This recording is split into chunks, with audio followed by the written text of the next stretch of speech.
वंदे मातरम।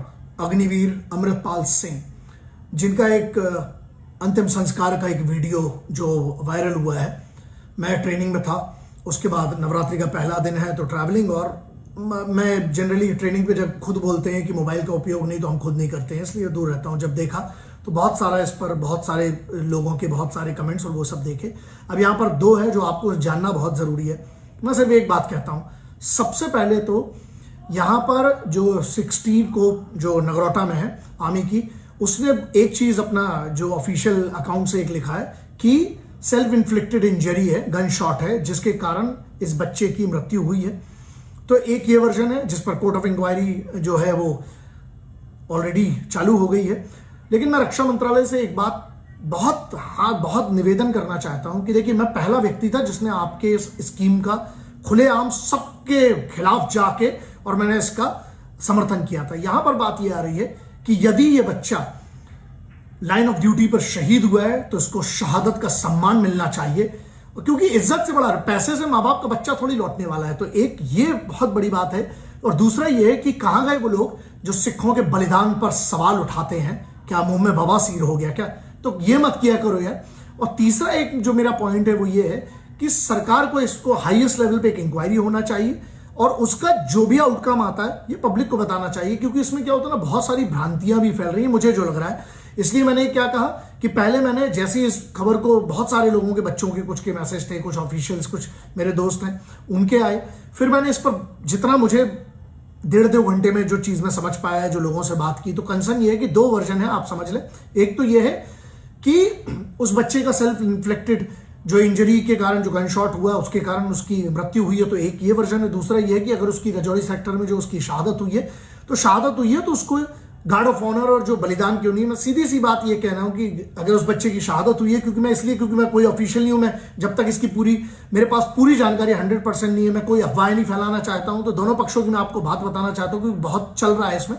तो ये आपको जानना पड़ेगा कि अगर अग्निवीर स्कीम में कुछ ऐसी चीज, अगर करेक्शन अभी है तो ये होना चाहिए, क्योंकि सम्मान से बड़ा कुछ नहीं है। उनके माँ बाप को पैसे से थोड़ी खरीदा जा सकता है।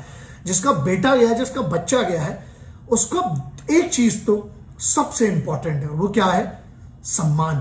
और किस लिए जाते हैं बच्चे, और किस लिए फौज की नौकरी कोई ज्वाइन करेगा? सम्मान ही है ना। और जिन्ने बंदे अपमान करते हैं उन्होंने दे ਲਈ भी है हुण की मूंह च बवासीर हुआ ने, हुण गल्लां क्यों नहीं होंदी? और बलिदान दी और पुत दिया सी मां प्यो ने अपना। तो बहुत सारी चीजें दुखी, थोड़ा बुरा भी लगा। देखिए, अब इसकी 2 वर्जन है, मैंने आपके सामने रखने की कोशिश की। जब इसकी डिटेल मेरे पास और आएगी तो मैं उस पर रिएक्ट करूंगा, मैं बिल्कुल उसकी पूरी डिटेल के साथ वो करूंगा ऑफिशियल से बात करने के बाद। फिर उसके बाद जो डॉक्यूमेंटेशन होती है उसका पूरा कोशिश करूंगा कैसे उसका एक्सेस हो सकता है, वो सब चीज़ों के लिए ऑफिशियल लेवल पे जो हो सकता है। और उसके अलावा ये है कि जो लोग पूरी जानकारी ना होना, प्लीज इसके बारे में भ्रांतियां भी ना फैलाइए, क्योंकि इससे क्या है ना, माहौल बिगड़ता है चीज़ों का और मनोबल टूटता है, फौज का टूटता है, जो अग्निवीर बच्चे जो तैयारी कर रहे हैं उसका भी है। तो सीधी सी बात है। रही बात भारत सरकार के लिए, तो मेरा बिल्कुल निवेदन है कि इस पर एक बहुत बड़ी इंक्वायरी होना चाहिए और कोर्ट ऑफ इंक्वायरी जो शुरू हो चुकी है उसका भी जो रिजल्ट आएगा उसको पब्लिक करना चाहिए।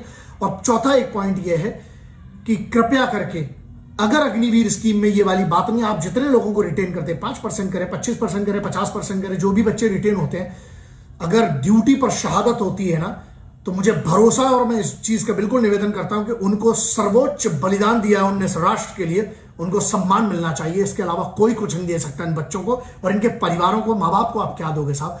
तो ये बड़ी चीज है। अब इसका पक्ष और जो विपक्ष दो फड़ में बढ़ चुके हैं। मैं कोई अफवाह है, मैं उस पर जब तक मेरे पास कोई डॉक्यूमेंटेशन में जब तक मैं कोई ऑफिशियल चीज नहीं देख लेता हूं तब तक मैं कोई रिएक्शन नहीं देना चाहता हूं। लेकिन जो भी गलत होगा, ना पहले किसी को छोड़ा है ना आगे छोड़ूंगा। वतन से ना पहले कोई था ना वतन के कोई बाद आएगा। जब मैं अपने परिवार, अपने माँ बाप, अपने बच्चों के ऊपर वतन को बोलता हूं ना, है तो मेरे लिए है और रहेगा हमेशा।